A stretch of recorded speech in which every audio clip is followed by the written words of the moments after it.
السلام عليكم ورحمة الله، ازيكم عاملين ايه؟ يا رب تكونوا بخير وفي احسن حال. انا سمر من مطبخ وصفات سمر حسين، ودي قناتي. لو لسه مش مشتركة في القناة انزلي واشتركي في القناة وفعلي زر الجرس علشان يوصلك مني كل جديد. وما ننساش الدعاء لأهلنا في غزة، ربنا ينصرهم نصر من تعجب منه أهل السماوات والأرض. النهاردة هنعمل المكرونة بالبشاميل الكلاسيكية خالص بتاعت زمان، بتاعت جدودنا وأهالينا. هنعملها بدون أي إضافات، بدون أي حاجة، هنعملها بالطريقة اللي اتعودنا عليها زمان، وهتطلع معاكِ ناجحة حتى لو أول مرّة لسه هتعمليها. تابعي معايا الفيديو للنهاية علشان تشوفي كل الخطوات، وهي خطوات سهلة والفيديو قصير.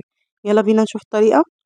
عندي 3 معالق كبيرة من الزيت، هانزل عليهم بصدر من الفرخة، صدر كامل من الفرخة مقطعاه مكعبات بالشكل ده، وهابتدي أقلّبه. أول ما تاخد لون هانزل عليهم ببصل. البصل ده بقى حسب ما أنتِ عايزة، أنا هنا استخدمت 3 بصلات بحجم كبير. هنقلب كل المكونات دي مع بعض كده لغاية ما توصل معايا باللون الذهبي، الفراخ تكون أخدت لون حلو.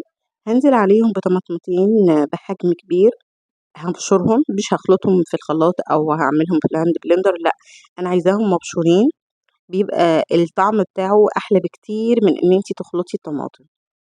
هنقلب كل المكونات دي وهننزل بالتوابل. أنا هنا استخدمت ملح وفلفل وتوابل فراخ وشطة حمرا للناس اللي بتحب الحاجة السبايسي، لو مش بتحبي ممكن تستغني عنها تماما. هنسيب الطماطم تتسبك وبعد كده نبدأ نعمل في البشاميل.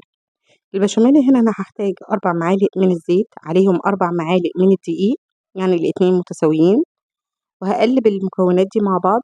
يا دوب بس أنا عايزة الدقيق يستوي، يعني أنا مش عايزة اديله لون، ولكن بس عايزة طعم الدقيق يختفي تماما معايا، فبقلبه على نار هادية جدا.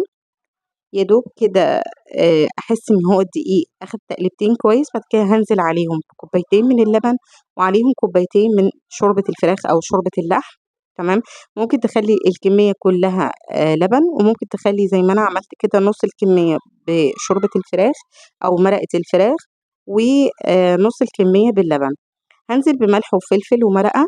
المرقة دي من عند العطار، بما إننا إحنا مقاطعين هتقولي له أنا عايزة مرقة حسب ما أنتِ عايزة بقى، يعني عايزة ب10 ب5. بعد كده هابتدي أقلب المكونات، طبعًا الملح هنا حسب الرغبة. أنا عايزة قوام البشاميل اللي معايا مش سميك ولا سايل جدًا. تمام. عندي مكرونة هنا إحنا سالقينها. تمام. هانزل عليها البشاميل وهابتدي أقلب. طبعًا شايفين البشاميل اللي معايا مش تقيل، فأنا باقلب. لسه هنا هاحتاج إن أنا أحط بشاميل تاني. إحنا مش هنكتر بشاميل في قلب المكرونة علشان ما تطلعش معجنة معانا. تمام. هاقلب كل المكونات دي، وعندي طاجن مدهون بالزيت، وهانزل عليه بمعلقتين بشاميل في أرضية الطاجن، وهانزل عليهم بطبقة من المكرونة، وطبقة من الفراخ اللي إحنا حضّرناها سوا، وطبقة تاني من المكرونة، وبعد كده آخر طبقة معانا البشاميل. وبعد كده هادخّلها على فرن مسخّنة مسبقًا، وبعد كده هاسيبها في الرف الأوسط على نار متوسطة. تمام. هتاخد بس أول ما أحسّها بتبقبق كده زي ما أنتم شايفين، هابتدي أوطّي العين عليها شوية وأفتح عليها الشواية. تمام، علشان تاخد معايا اللون ده. لو أنتِ من النوع اللي بيحب الحاجة الjuicy ممكن تاكليها هي وسخنة، لو أنتِ حاباها إن هي تطلع القطعة متكاملة استني عليها لمّا تبرد.